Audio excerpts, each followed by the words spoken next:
जय हिंद। आज का वीडियो कुछ अलग टॉपिक पे है। उत्तर प्रदेश अधिनियम सेवा चयन आयोग द्वारा आयोजित होने वाला पीटी एग्ज़ाम का आज हम सिलेबस को जानेंगे, जो 29 तारीख से यूपी ट्रिपल द्वारा एग्ज़ाम लिया जाएगा। इसका सिलेबस ज़्यादा कठिन नहीं है, इसका सिलेबस बहुत ही ईजी है।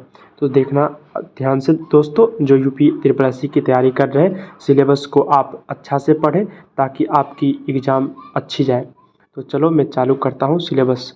तो पहला में दिया हुआ है दोस्तों, भारतीय इतिहास 5 नंबर का पूछा जाएगा। यहाँ पे अंक दिया हुआ है दोस्तों, यहाँ पे विषय दिया हुआ है। ठीक है दोस्तों, भारतीय इतिहास 5 नंबर का सवाल रहेगा। इसमें से आपको देखिए यहाँ पे पॉइंट बाय पॉइंट दिया हुआ है, कितना अच्छा काम किया है। इससे आपको पता चल जाएगा आपका कौन कौन पॉइंट पकड़ होना चाहिए इस एग्ज़ाम को निकालने के लिए। जैसे सिंधु घाटी सभ्यता से आपका प्रश्न आ सकता है, वैदिक संस्कृति से आपका प्रश्न आ सकता है, बौद्ध धर्म, गौतम बुद्ध जीवनी एवं शिक्षाएं, इससे आपका प्रश्न आ सकता है, जैन धर्म, महावीर, मौर्य वंश, सम्राट अशोक, गुप्त वंश, समुद्रगुप्त, चंद्रगुप्त, हर्षवर्धन, राजपूत काल, सल्तनत काल, मुगल साम्राज्य, मराठा। देखिए मुगल साम्राज्य को आप जो सोच रहे थे ना, यूपी में आप मुगल साम्राज्य नहीं पूछेगा, यहाँ पर डायरेक्ट लिख रहा है मुगल साम्राज्य पूछेंगे। मुगल साम्राज्य, मराठा, ब्रिटिश राजा एवं ब्रिटिश राजा का सामाजिक आर्थिक प्रभाव।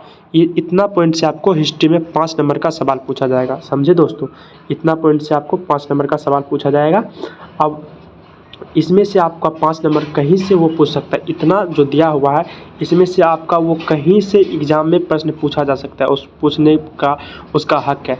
इतिहास में आपका मात्र 5 नंबर का सवाल होगा। नेक्स्ट चलते हैं दोस्तों, नेक्स्ट 2 नंबर में इसका देखिए दोस्तों, 5 नंबर का इसका सवाल पूछा जाएगा। इस 5 नंबर का सवाल क्या दे रखा है दोस्तों, इसमें दे रखा है दोस्तों, भारतीय राष्ट्रीय आंदोलन। क्या? भारतीय राष्ट्रीय आंदोलन। 2 नंबर में देखिए दोस्तों, भारतीय राष्ट्रीय आंदोलन 5 नंबर का इस अध्याय से सिलेबस आपको पूछा जाएगा। इसमें देखिए बहुत कम पॉइंट है। देखिए हिस्ट्री में आपको इतना पॉइंट पढ़ना पड़ेगा, तब आप 5 नंबर का सवाल का हल कर पाएंगे। यही है स्टूडेंट को दिमाग लगाने की जगह। आप यहाँ पे देखिए मात्र 1 2 3 4 5 6 पॉइंट को अगर आप कवर कर लेते हैं तो आप 5 नंबर प्राप्त कर सकते हैं। और यहाँ देखिए कितना पॉइंट है, इतना आपको पढ़ना पड़ेगा तब 5 नंबर मिलेगा। इसलिए हिस्ट्री पे ज़्यादा ध्यान ना देकर आप भारतीय राष्ट्रीय आंदोलन इजी चैप्टर हो जाता है, इस पर अगर आप ज़्यादा पकड़ बना लेते हैं तो आपको 5 में 5 नंबर आना संभव हो सकता है। अगर आप इतिहास कितना भी पढ़ ले, उसमें आप 3 नंबर से 4 नंबर तक ही जा पाएंगे, 5 में 5 आपके लिए मुश्किल हो जाएगा। इसमें देखिए दोस्तों कितना आसान है 5 नंबर लाना। इसमें देखिए स्वाधीनता आंदोलन के प्रारंभिक वर्ष, स्वदेशी तथा सविनय आज्ञा आंदोलन, क्रांतिकारी आंदोलन, उसके बाद विधायकी संशोधन, उसके बाद भारत छोड़ो आंदोलन, इतना आप पढ़ के 5 नंबर ला सकते हैं। तो आप भारतीय राष्ट्रीय आंदोलन को बढ़िया से पढ़ कर जाएंगे ताकि आपको एग्जाम में ज़्यादा परेशानी का सामना ना करना पड़े। 3 नंबर में आपको दोस्त देखने को मिलेगा भूगोल। इसमें सबसे आपको मात्र 5 नंबर का सवाल पूछा जाएगा। 3 नंबर में आपको भूगोल दिया गया है। भूगोल से आपको पूछा जाएगा भारत एवं विश्व का भौतिक भूगोल, नदियाँ, भारत एवं विश्व का भौतिक भूगोल, इससे क्वेश्चन आएगा। तो इसमें क्वेश्चन रहेगा नदियाँ तथा नदियाँ की घाटी, भूजल संसाधन, पर्वत, पहाड़ियाँ, हिमनद, मरुस्थल और शुष्क क्षेत्र, वन, खनिज संसाधन, विशेषकर भारत में खनिज संसाधन, विशेषकर भारत का आपको पढ़ के जाना है। भारत एवं विश्व का राजनीतिक भूगोल, उसके बाद जलवायु तथा मौसम, टाइम जोन, जनसंख्या की परिवर्तन, प्रवास, इस सब को आपको पढ़ के जाना है। अगर इतना पॉइंट आप क्लियर कर लेते हैं दोस्तों, इतना पॉइंट आप क्लियर कर लेते हैं भूगोल में, तो आप 5 नंबर के पात्र होंगे। और आप नेक्स्ट 4 नंबर की ओर चलते हैं दोस्तों। 4 नंबर में देखिए आपको क्या, भारतीय अर्थव्यवस्था। जी हाँ, ये भी चैप्टर आपके लिए बहुत महत्वपूर्ण हो जाता है, भारतीय अर्थव्यवस्था 4 नंबर में। इससे भी 5, मतलब कि अभी तक जितना भी सबसे आपको मात्र 5 नंबर का सवाल पूछा जाएगा, लेकिन सबसे ज़्यादा आपको पढ़ना पड़ेगा 5 नंबर के लिए हिस्ट्री में। अब भारतीय अर्थव्यवस्था में आप देखते हैं क्या क्या आपसे पूछा जा सकता है। भारतीय अर्थव्यवस्था 1947 से 1991 तक, इसको आपको पढ़ के जाना होगा। योजना आयोग तथा पंचवर्षीय योजनाएं, ये आपको पढ़ के जाना पड़ेगा। मिश्रित अर्थव्यवस्था का विकास, हरित क्रांति, दुग्ध विकास, बैंकों का राष्ट्रीयकरण, उसके बाद इतना पढ़ने के बाद आपको भारतीय अर्थव्यवस्था में ये पढ़ना पड़ेगा। वर्ष 1991 में आर्थिक सुधार, वर्ष 2014 के पश्चात के आर्थिक सुधार, इसमें कृषि, उस श्रम आयोग, आर्थिक, जीएसटी, ये सबसे प्रश्न आपको आना है। अब इसमें से वो 5 नंबर का मात्र प्रश्न पूछेगा तो कुछ भी पूछ सकता है, उसका हक है। आप इतना तैयारी करके जाइएगा मात्र 5 नंबर पाने के लिए। वो भारतीय अर्थव्यवस्था काफ़ी इजी चैप्टर हो जाता है। कुछ कुछ पॉइंट हम आपको एग्जाम के टाइम बता देंगे, उससे क्वेश्चन आएगा, हम आपको प्रैक्टिस सेट करवाएंगे। हम वादा करते हैं उससे आपको कुछ ना कुछ क्वेश्चन जरूर आएगा। हम ये वादा नहीं कर सकते हैं कि भारतीय अर्थव्यवस्था पढ़ा देंगे तो 5 नंबर आ जाएगा, लेकिन 2 क्वेश्चन या 1 क्वेश्चन पक्का आना है। हम 20 क्वेश्चन करा देंगे तो 2 या 1 पक्का आ जाएगा। इसके लिए आप निश्चिंत रहिएगा। नेक्स्ट विषय की ओर चलते हैं दोस्तों। नेक्स्ट में दिया हुआ भारतीय संविधान एवं लोक प्रशासन। भारतीय संविधान एवं लोक प्रशासन, इसमें आप ध्यान दीजिएगा 5 नंबर का, ये इजी हो जाता है क्योंकि आपको पढ़ना बहुत इजी है। इसको आप एनसीईआरटी से कवर कर सकते हैं। देखिए इसमें क्या क्या पढ़ना है 5 नंबर के लिए। भारतीय संविधान, भारतीय संविधान की मुख्य विशेषता, 1 नंबर का पॉइंट ये हो गया। राज्य के नीति निर्देशक सिद्धांत, उसके बाद आपको पढ़ना है मौलिक अधिकार एवं कर्तव्य, उसके बाद आपको पढ़ना है संसदीय प्रणाली, उसके बाद पढ़ना है संघीय प्रणाली, संघ एवं केंद्र शासित प्रदेश, केंद्र राज्य संबंध, ये भी आपको पढ़ के जाना है। न्यायिक ढांचा, सर्वोच्च न्यायालय, उच्च न्यायालय, इससे आपका तो क्वेश्चन आना फिक्स है। सर्वोच्च न्यायालय, उच्च न्यायालय से क्वेश्चन हर साल आता है, इसको आप पढ़ लीजिएगा तो 1 नंबर पा लीजिएगा, इसमें कोई शक नहीं। जिला प्रशासन, इसको हम कर सकते नहीं भी पढ़िएगा तो चलेगा, लेकिन आप पढ़ लीजिएगा जिला प्रशासन भी। अस्थायी निकाय, पंचायत राज्य की संस्थाएं, ये भी आप पढ़ लीजिएगा, लेकिन इस सबसे क्वेश्चन आने का चांस नहीं है। चांस है क्वेश्चन आने का न्याय, उच्च न्यायालय, न्याय, भारतीय संविधान की मुख्य विशेषता, राज्य के नीति सिद्धांत, मौलिक अधिकार, इतना पॉइंट से आपका क्वेश्चन बनेगा। इसमें कोई शक नहीं है कि इतना पॉइंट से अगर क्वेश्चन आता है तो आप अगर 5 नंबर पाना चाहते हैं तो इतना को कवर कर लीजिएगा, इतना कवर करके आप ला सकते हैं।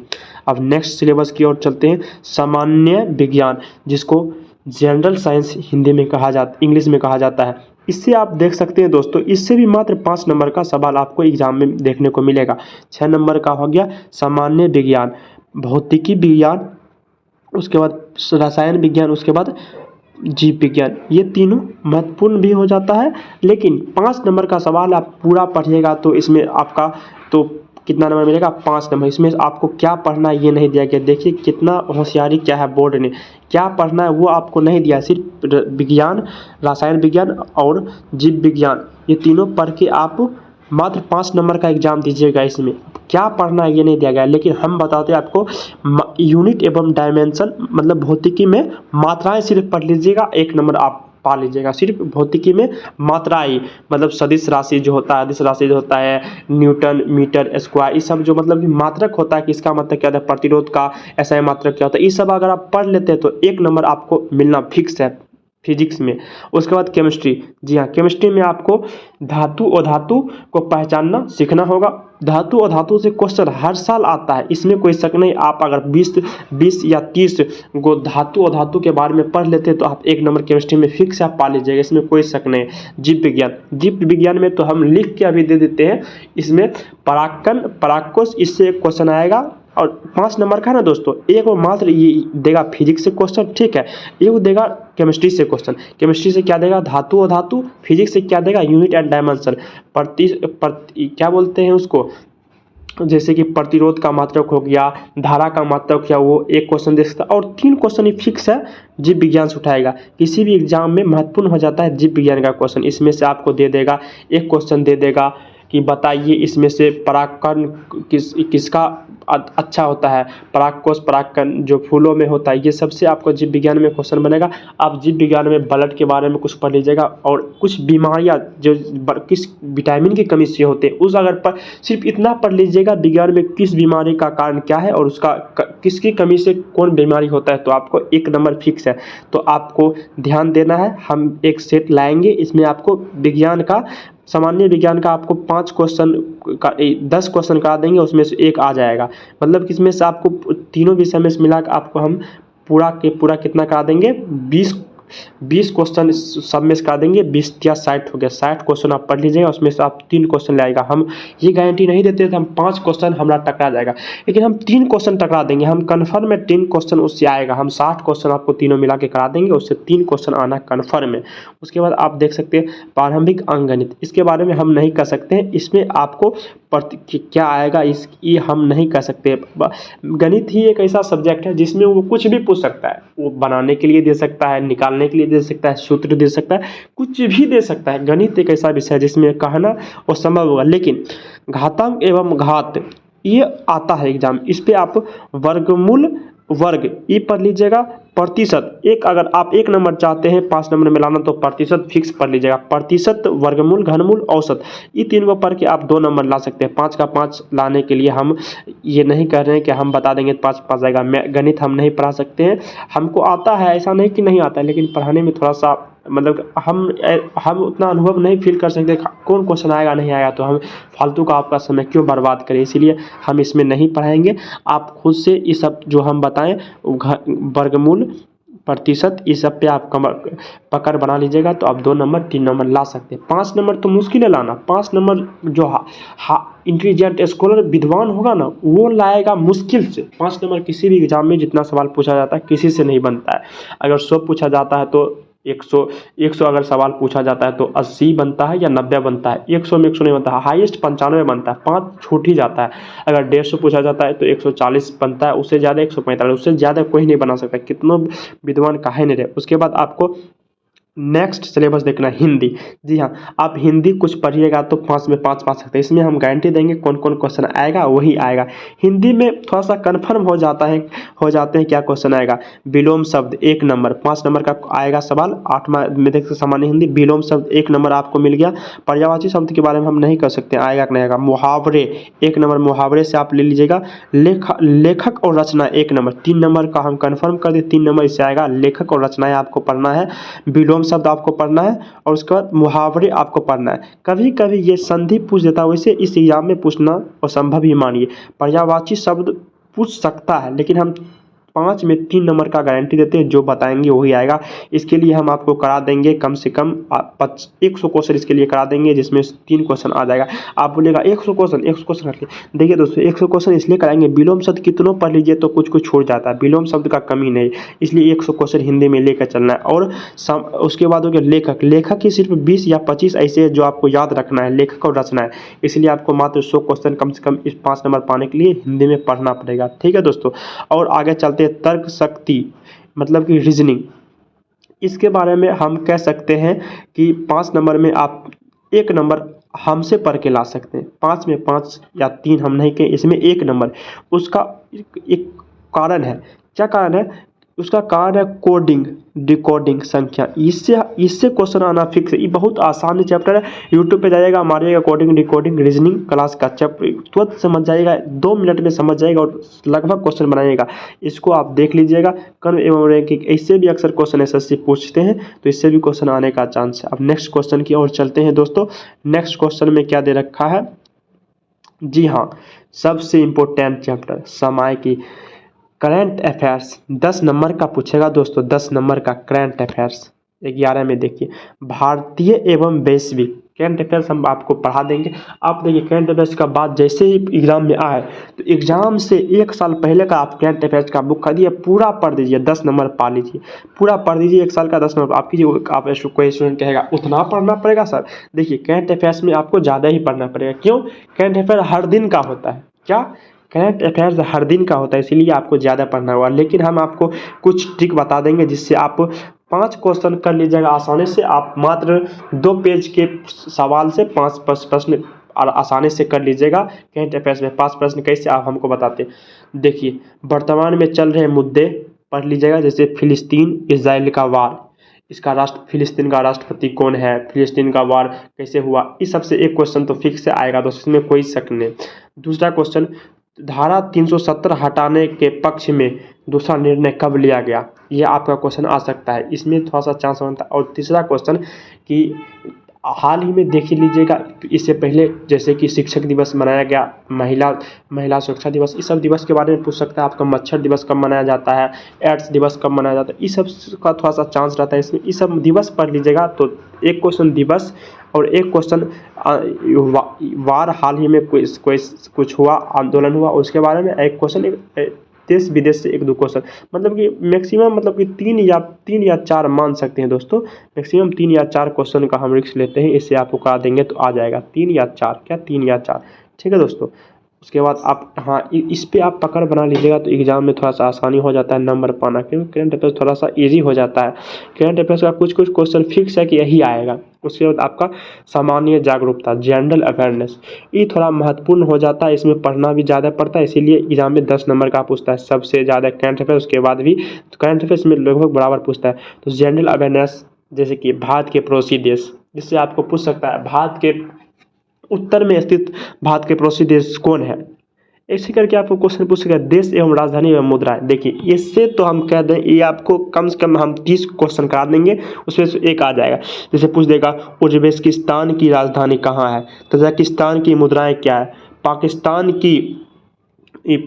की प्रधानमंत्री चौथे कौन बने थे, ये सब क्वेश्चन थोड़ा सा देश एवं राजधानी से आते हैं। पाकिस्तान को कनाडा से पूछना फिक्स है, ये पूछेगा कनाडा का प्रधानमंत्री कौन है, ये पूछेगा कनाडा का प्रधानमंत्री कौन है, राष्ट्रपति कौन है, एक क्वेश्चन तो फिक्स है। कनाडा से अभी इंडिया का कुछ विवाद चल रहा है इसलिए पूछेगा। और G20 सम्मेलन में हमने देखा कनाडा से कुछ रिश्ता सही नहीं लगा इंडिया का, इसलिए इसको कनाडा से पूछ सकता है। कनाडा का मुद्राएं, कनाडा का संसद का नाम क्या, ये सब पूछने का चांस बनता है, इससे आपको ध्यान देना है। उसके बाद भारत की राज्य तथा केंद्र शासित प्रदेश, इस पे उतना पकड़ नहीं भी बनाइएगा तो कोई दिक्कत नहीं, ये पूछेगा आप या नहीं पूछेगा, इससे हम परिचित नहीं, इसलिए हम नहीं बता सकते ये इससे क्वेश्चन आएगा या नहीं आएगा। उसके बाद पुस्तक एवं विजेता फिक्स है, प्रसिद्ध पुस्तक के लेखक, इस आपको पढ़ के जाना। भारतीय अनुसंधान संगठन, भारत एवं विश्व के खेल, ये तो आप पढ़ लीजिएगा, नीरज चोपड़ा वाला सब खेल, ओलंपिक खेल सब पढ़ लीजिएगा दोस्तों, इससे क्वेश्चन बनता है, ठीक है दोस्तों। चलते हैं अब नेक्स्ट की ओर। अब यहाँ पे जलवायु परिवर्तन, ये सब तो हो गया दोस्तों। अब देखिए यहाँ पे क्या दे रखा है 13 में, देखिए यहाँ पे भी कुछ दे रखा है 13 में दे रखा है, हिंदी गद्यांश का विवेचना एवं विश्लेषण, 2 गद्यांश पूछेगा, 5-5 नंबर का, 10 नंबर का रहेगा, बहुत इजी हो जाता है। इसको आप प्रैक्टिस से लेके प्रैक्टिस कर लीजिएगा, बन जाएगा। ग्राफ की व्यवस्थाएं, इससे 10 नंबर होगा। तालिका की बजाय इस हो गया, ये सब उतना मतलब कि हार्ड नहीं, इस बहुत आसान है, इससे आपको टेंशन नहीं लेना, ये सब हो जाएगा दोस्तों। आपको 100 क्वेश्चन पूछा जाएगा, आप आराम से उसमें 70 प्लस लाइएगा तो कन्फर्म आपका सिलेक्शन है पीटी में, मेंस के लिए रेडी रहिएगा। आपको कम से कम 70 प्लस लेके चलना है, कट ऑफ का यही चांस है 70 प्लस। अब उसके बाद शर्तें देखिए क्या दिया रखा है दोस्तों, इसको भी थोड़ा सा महत्वपूर्ण होता है।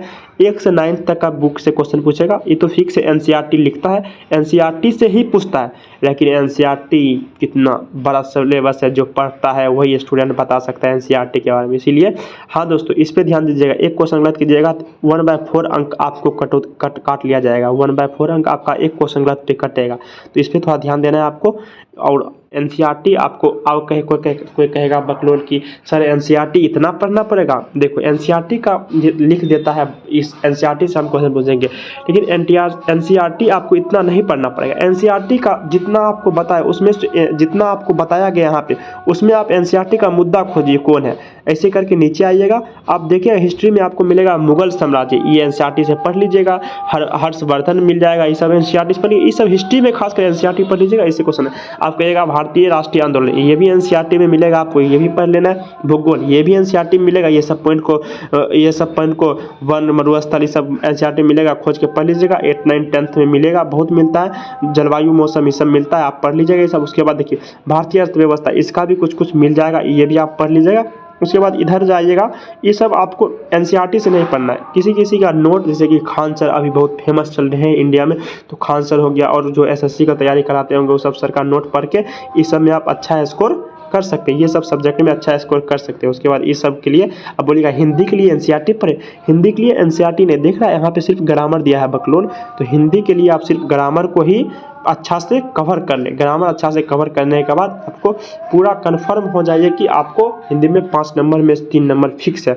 उसके बाद अंग्रेजी में आपको अंग्रेजी में देखिए मीनिंग उनिंग पूछता है, अंग्रेजी में कन्फर्म सिलेबस नहीं देता है। अंग्रेजी व्याकरण का कोई अंत नहीं, इसलिए अंग्रेजी में हम नहीं बता सकते। लेकिन हाँ, आप कुछ कुछ कठिन मीनिंग याद कर लीजिएगा। कठिन मीनिंग का मतलब हो गया यूनिवर्सिटी। आपके यूनिवर्सिटी कठिन नहीं है, वो यूनिवर्सिटी एग्जाम में कठिन हो जाएगा आपको बनाना। आपको पता नहीं चलेगा यूनिवर्सिटी यूज चालू होगा कि इस चालू होगा कि आइस चालू होगा। इसलिए थोड़ा सा ये सब मतलब जो हार्ड मतलब कि टर्म, थोड़ा लॉजिक टर्म वाला मीनिंग है उसको याद कर लेगा। जैसे इलेक्शन, जैसे कमीशन, ये सब आपको ऐसा मीनिंग पे आप कवर कर लीजिएगा तो इंग्लिश में आपको 1 नंबर या 2 नंबर ला सकते हैं। तर्क शक्ति, ये सब एनसीईआरटी से नहीं, ये सब आपको यूट्यूब पे या क्लास कर लीजिए या कहीं क्लास कर लीजिए, इससे आपको 2 क्वेश्चन 3 क्वेश्चन बन जाएगा। सामान्य जागरूकता, जी हाँ, इसको कुछ को आपको करंट अफेयर्स से कवर करना है सामान्य जागरूकता को। और कुछ नोट्स आते हैं सर का, उससे कर लीजिए। चाहे कुछ बुक आता है सामान्य जीके, अभी तो दृष्टि का नंबर 1 चल रहा है जीके में, उससे कर लीजिएगा, हो जाएगा कवर। उसके बाद चलते हैं सामान्य जागरूकता के बाद यहाँ पे दे दिया कि आप यहाँ पे आइए तो यहाँ आप बोलेगा कोई लोग साइंस के लिए सर क्या पढ़े, साइंस के लिए कुछ नहीं पढ़ो, खान सर का नोट उठाओ, उससे कुछ जो पॉइंट बताएं उस पॉइंट पे तुम कवर कर लो। यूनिट एंड डायमेंशन यूट्यूब पे पढ़ लो। बायोलॉजी में ब्लड के बारे में कुछ पढ़ लो, कुछ परागकोश के बारे में पढ़ लो, इस सबसे क्वेश्चन होता है। कुछ विटामिन किस विटामिन के कारण से कौन रोग होता है, ये सब पढ़ लो, इस सबसे क्वेश्चन आएगा। और कुछ नहीं पढ़ो बायोलॉजी, कोई बायोलॉजी में पढ़ेगा हृदय काम कैसे करता है, हार्ट कैसे काम करता है, इस सबसे क्वेश्चन नहीं आता है दोस्त। तुम उठा के किसी सिलेबस का किसी भी एग्जाम का देखिए, इस सबसे क्वेश्चन 1-2 आता है, ये सब नहीं पढ़ना है। आप नीट की तैयारी थोड़ी करने चाहिए, नीट का एग्जाम थोड़ी दे रहे आपसे ये सब पूछेगा, आपसे सब नहीं पूछेगा। इसके लिए तो आपको कुछ नहीं, सिर्फ प्रैक्टिस करना है। इस लास्ट वाला के लिए आपको प्रैक्टिस करना है, आपका हो जाएगा क्लियर। ये एनसीईआरटी दे रखा है आपको भुलाने के लिए, आप एनसीईआरटी में भूल जाइए, अपना सिलेक्शन खो दीजिए। इसलिए एनसीईआरटी पे ज़्यादा फोकस नहीं करना है, कुछ चीज़ के लिए एनसीईआरटी उपयोग करना है। एनसीईआरटी अगर पढ़ने का शौक है, एनसीईआरटी देखिए सभी एग्जाम में एनसीईआरटी से ही क्वेश्चन पूछे जाते हैं। अगर आपको शौक है एनसीईआरटी पढ़ना तो आप इस एग्जाम को के देने से के बाद अच्छा से एक बार एनसीईआरटी पढ़ लीजिए कि आने वाला किसी एग्जाम के लिए आपको एनसीईआरटी नहीं पढ़ना पड़े, आपका सभी एग्जाम निकलेगा, हम गारंटी देते हैं। इसीलिए आप इस एग्जाम के लिए एनसीईआरटी को पूरा अच्छा से पढ़ लीजिएगा। उसके बाद अगर आपका एग्जाम नहीं निकले तब आप कहिएगा। समझ गए दोस्तों? तो आज का वीडियो यहीं पे समाप्त होता है। अगर इस वीडियो में किसी भी समस्या को अगर हल आपको नहीं मिला होगा सिलेबस से रिलेटेड तो आप कमेंट में हमें लिख सकते हैं, डीएम डायरेक्ट मैसेज हमको कर सकते हैं यूट्यूब पे। और आप चाहते हैं इसका पीडीएफ लेने तो आप हमको कमेंट करें, हम आप इसको बाद में सेंड कर देंगे। आप बोलिएगा आप बाद में सर क्यों सेंड करें, तो अभी इसमें कुछ हम जोड़ेंगे। क्या जोड़ेंगे यही कौन कौन से सिलेबस में जो विषय दिया हुआ है, कौन कौन से पार्ट को छोड़ना है, कौन कौन को पढ़ना है, उसको लिख के हम इसको लगा देंगे डिस्क्रिप्शन में। इसलिए आप कमेंट कीजिएगा अगर आपको इसका ज़रूरत हो तो, अगर नहीं ज़रूरत हो तो कोई दिक्कत नहीं है। और हम लगभग 20 मिनट बाद चाहे शाम में एक क्लास लाएंगे जिसमें आपको एग्ज़ाम में कैसे लिखने बैठना, मतलब कि एग्ज़ाम में कैसे टाइम को बचाना है, कैसे कौन क्वेश्चन को बनाना है, कौन क्वेश्चन को छोड़ना है, जल्दीबाजी नहीं करना है, ध्यान क्या चीज़ पे देना है, क्या चीज़ को इग्नोर करना है एग्ज़ाम में, ये सब पे आपको बता देंगे, जिससे आपको एग्ज़ाम देने में आसानी होगा। तो थैंक यू गाइज पूरा वीडियो वॉच करने के लिए। तो जय हिंद, जय भारत। फिर मिलेंगे नेक्स्ट वीडियो में।